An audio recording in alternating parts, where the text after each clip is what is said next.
С какво сте облечен в момента? Забелязах по-интересна блуза, червена Така, на цвят сега... с надпис. Какво е това? Партия Мафия. Да, това е единни в съпротивата, изкарай мафията от сенките.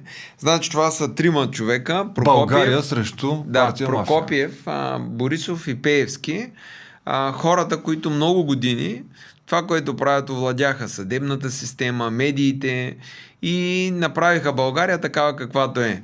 Надявам се тази блуза да остане антика или да остане част от една борба, която е приключила в този вид и да продължи в следващ. Но това е продължение на тениските, които направихме лятото и е просто зимна версия, усъвършенствана с Иво Прокопиев, защото това, което виждаме е, че в борбата срещу неудобните се включват и тримата, не е само един. И поради тази причина гледаме да ги разкрием и тримата.